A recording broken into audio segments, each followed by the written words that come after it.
그리고 하나님께서는 이 세상을 만들고 너무너무 흡족하고 좋아서 그리고 뭐 했어요? 안식을 했어요. 하나님이 안식했다는 것은 하나님께서 지으신 이 모든 창조물에 대해서 하나님이 만족해 한 거예요. 다시 말하면 언약적 연대성 때문에 이 한 사람의 죄로 말미암아 이게 모든 게 다 지금 하나님의 이 진노와 심판 아래 있기 때문에 이거 하나를 좀 대치를 할 수 있다면 근데 그래서 뭐 여자의 후손이라면 아무라도 후손이 될 수 있어요? 보통 우리 인간이 될 수 있나요?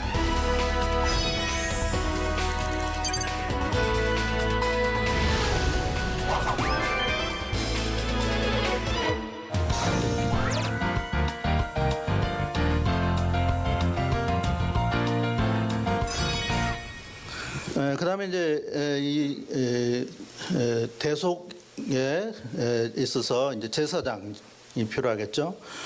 제사장은 원래 이 레위의 자손인 아론이 평화의 조약을 하나님과 맺어서 그 아론의 후손들이 계속 제사장 노릇을 했습니다. 근데 예수님은 이 여자의 후손으로서 죄를 속하는 이런 이제 제사장 노릇도 해야 되는데 그 제사장이 되려면은 제사장 가문에 태어나야 되는데 예수님은 뭐 무슨 가문이라고 말하기가 어려워요. 그래서 이 성경에 보면은 예수님의 그 제사장이 이러한 그 아론의 그러한 계열, 레위의 계열에서 된 게 아니라 멜기세덱의 계열을 따른다 이런 말을 했어요. 그래서 아버지도 없고 어머니도 없고 족보도 없고 생애의 시작도 없고 생명도 끝도 없으며 하나님의 아들을 닮아 항상 제사장으로 있는 분이다 이렇게 했습니다. 그러니까 아까 말씀드린 것처럼 이 새 아담은 원래 신적인 존재였기 때문에 신적인 존재로서 성령으로 말미암아 천의 몸에서 잉태했기 때문에 우리와 같은 이런 족보가 있을 리가 없고 또 뿐만 아니라 그분은 우리와 같은 이런 보통 생육 방법, 남녀가 결혼해서 낳은 자식이 아닌 이런 분이기 때문에 뭐 어떤 족보가 있을 리가 없죠.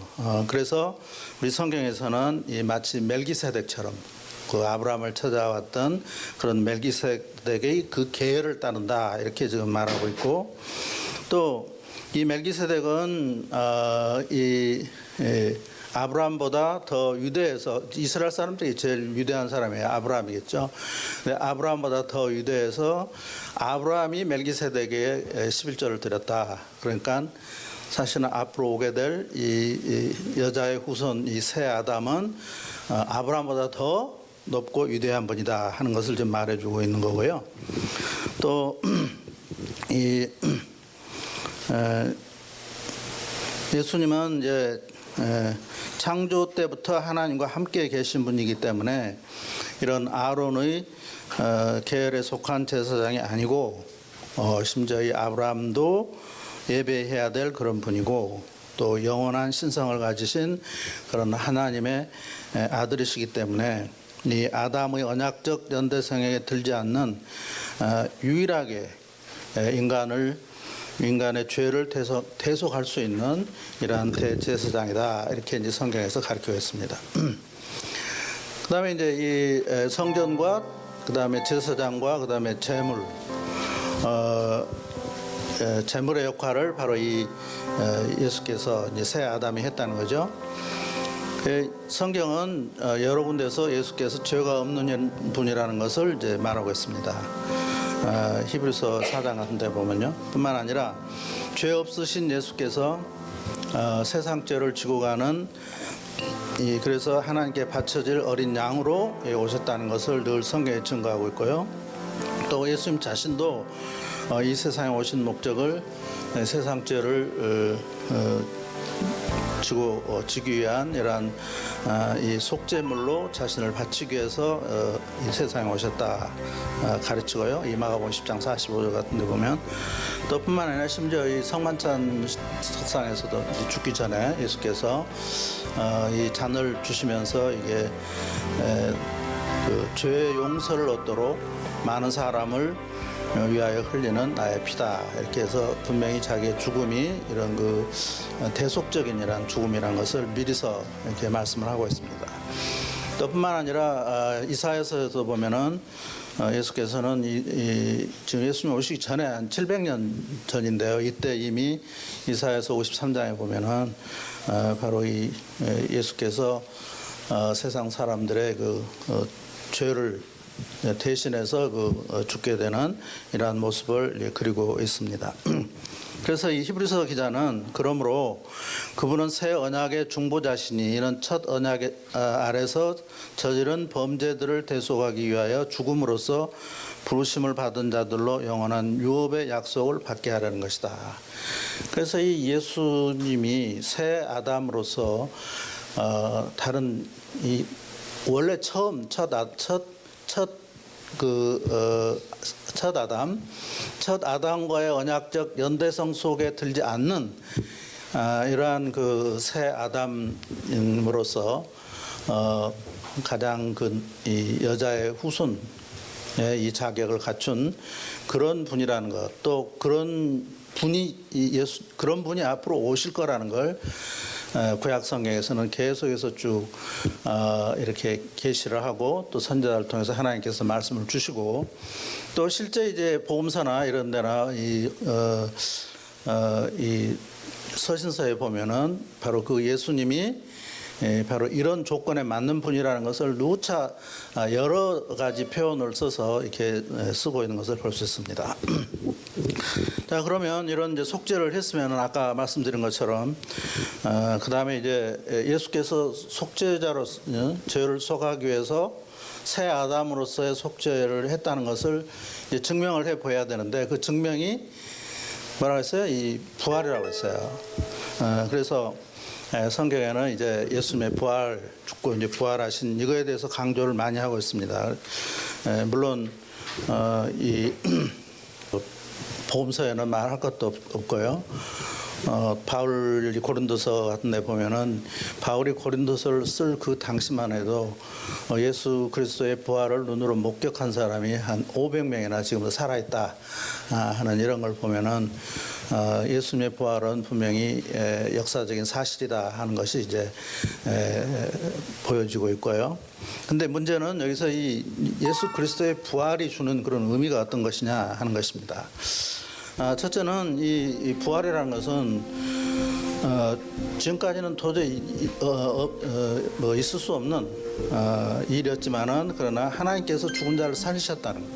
다시 말하면 하나님은 그만큼 능력이 많으신 이런 분이라는 것을 보여주는 이런 사건이고요. 첫째는 그런데 바로 이 하나님께서 그리스도를 다시 물론 속죄를 하기 위해서 십자가에 죽게 하셨지만은 그러나 그를 살리심으로 말미암아 이제 이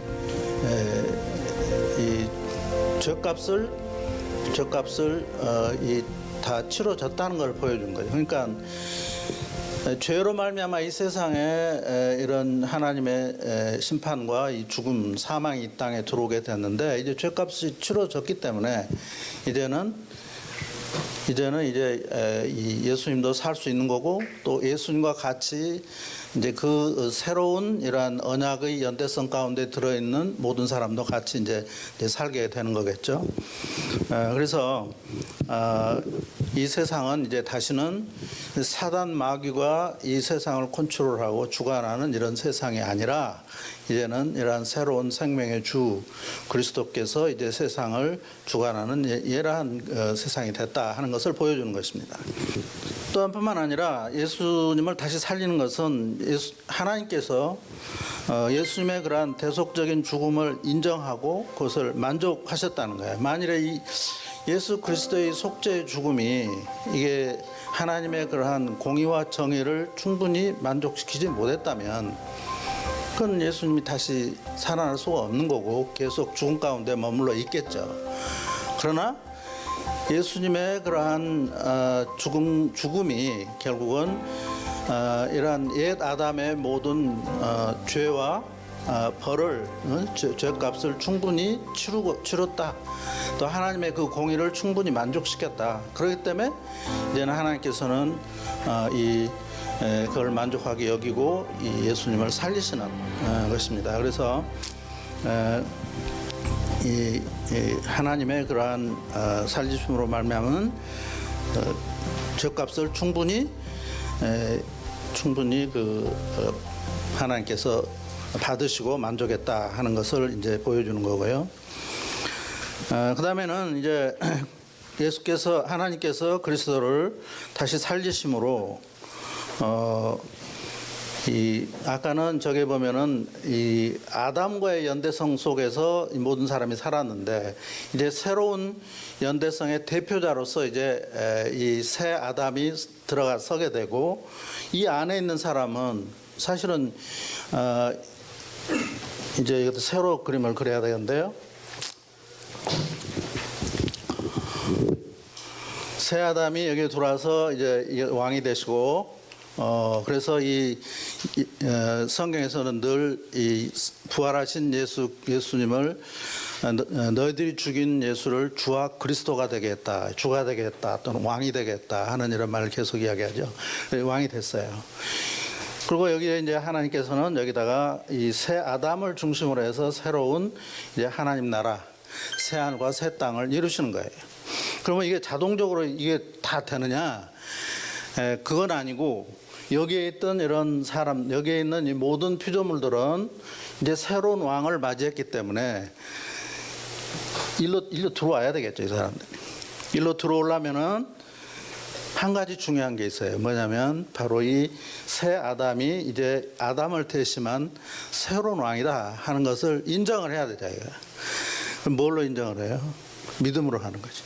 그래서 당신은 주는 그리스도십니다 하는 이런 고백을 하는 거란 말이에요. 딴 거 필요가 없어요. 이건 믿음이란 건 뭐냐면 이제는 아담이 아니라 새 아담, 새 아담, 당신이 나의 주요 그리스도입니다. 이런 언약적 연대성의 우리의 대표입니다 하는 것을 인정을 하는 거예요. 하나님께서 아담을 이제 심판을 하시고 그 다음에 이제 무슨 일을 하시냐면 가죽옷으로 그들을 입혔어요. 그래서 이 가죽옷에 대해서 사람들이 여러 가지 많은 이야기를 하는데 사실은 이건 가죽옷은 우리는 뭐 여러 가지 이야기 하지만은 이건 실제적으로 그건 뭐냐면 사형수의 그 수위입니다. 수위를 하나님이 입혀준 거예요. 다 죽어야 될 사람들이기 때문에. 그러나 나중에 이제 우리가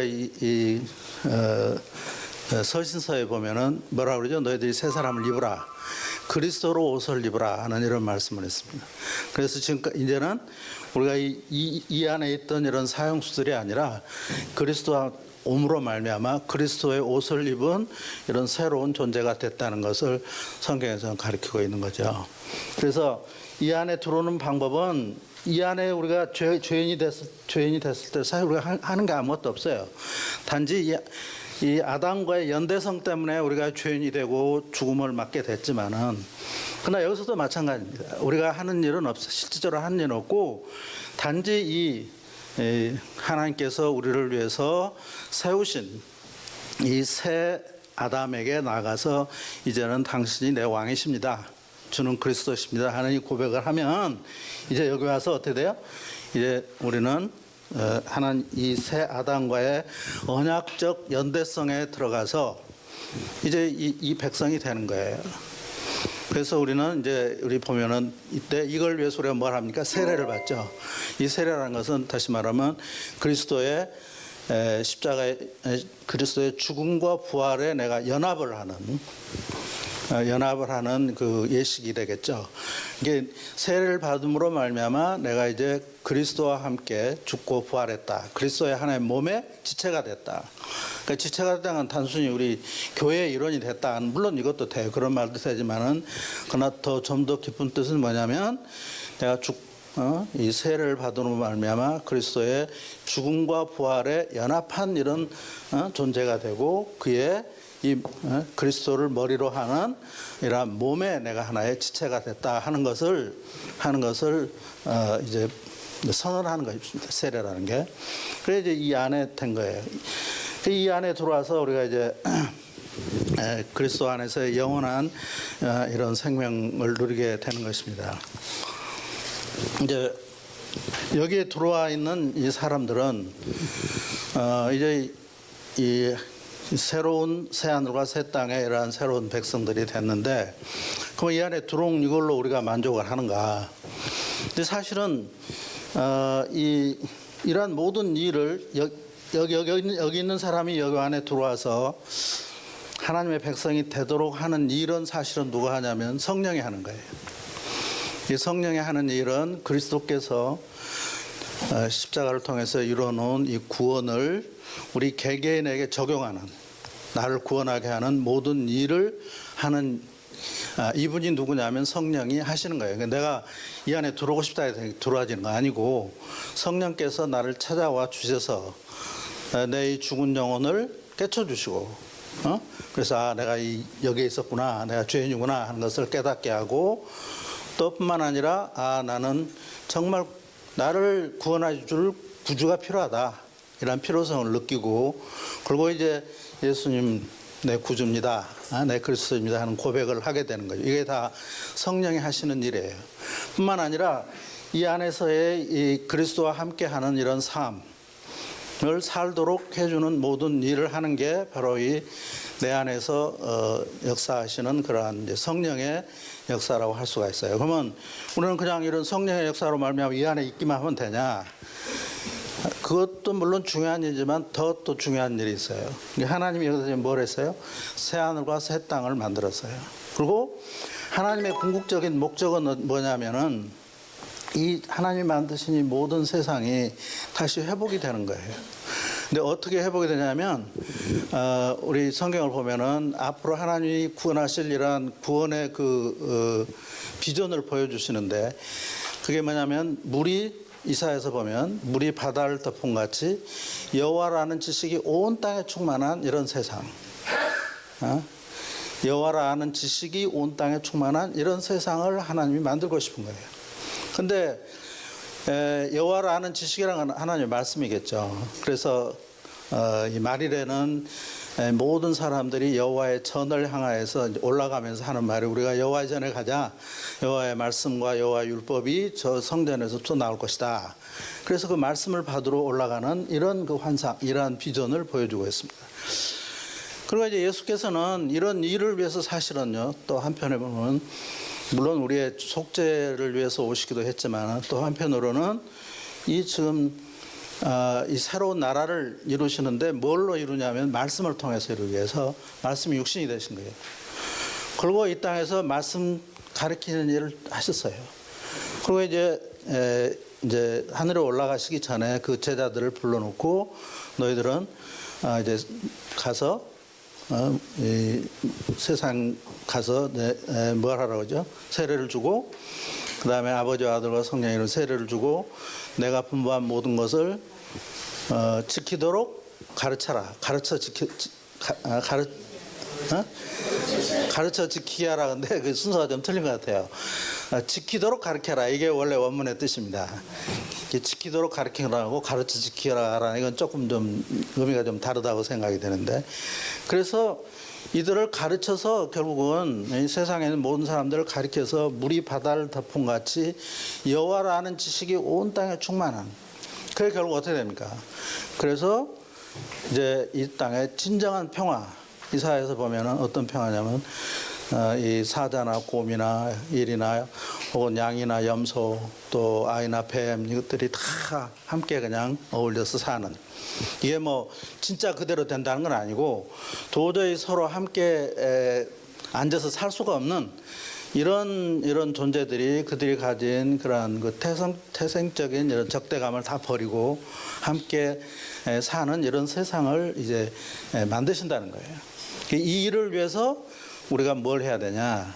바로 전 세계에 나가서 말씀을 가르치는 이런 일을 해야 되겠죠.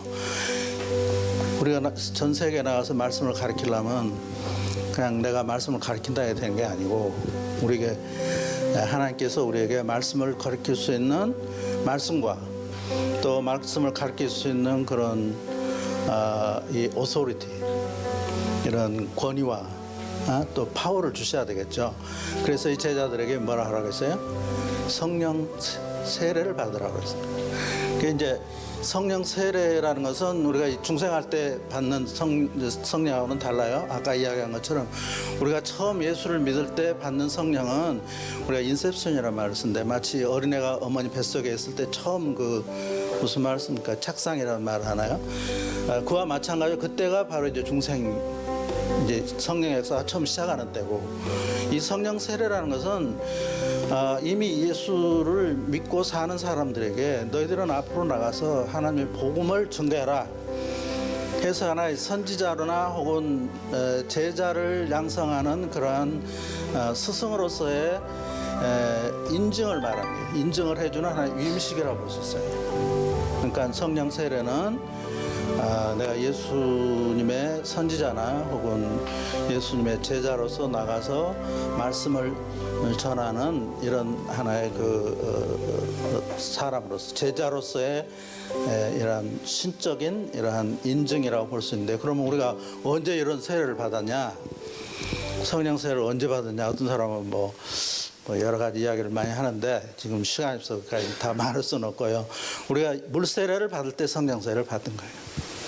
물세례를 받을 때 성령이 우리 가운데 임하시는 거고 바로 물세례를 받던 그 순간에 우리는 예수 그리스도의 죽음과 부활에 연합한 사람이 될 뿐만 아니라 아울러서 뭘 하냐면 내가 나가서 하나의 말씀을 증거해야 될 주님의 종으로서 혹은 선지자로서 하나님의 그러한 직분을 수여받는 이게 바로 이 성령 세례라.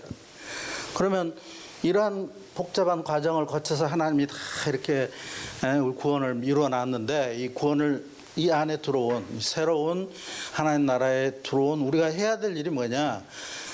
이미 우리는 세례를 받음으로 말미암아 뭐가 됐어요? 오늘 이제 선지자들이 됐어요. 말씀을 가르치는 선지자 혹은 disciple maker 제자를 양성하는 이런 선생들이 다 됐기 때문에 우리는 나가서 말씀을 전하는 일을 우리가 해야 되는 거라고. 이게 우리의 이제 사명이 되겠죠. 이것이 바로 이제 이 성경에 나타나 있는 이런 구원의 프린시플이고 또 구원의 그러한 의미고 뜻입니다. 그런데 요사이 우리 성도들은 상당히 이 부분에 대해서 우리가 왜 죄인인가 또 어떻게 해서 우리가 구원을 받게 됐는가 또 어떤 그런 프린시플 속에서 우리가 이런 하나님의 이러한 새로운 하는 나라의 백성이 됐는지 또 우리가 어떻게 살아야 될지 하는 이런 문제에 대해서 참 좀 확신이 별로 없는 분들이 많다고 생각이 됩니다. 그러나 오늘 우리의 강의 통해서 내가 이래서 죄인이 됐구나. 또 이런 과정을 거쳐서 내가 이 구원을 받았구나. 또 내가 앞으로 해야 될 일이 무엇인가 하는 것을 우리가 쭉 살펴봤습니다.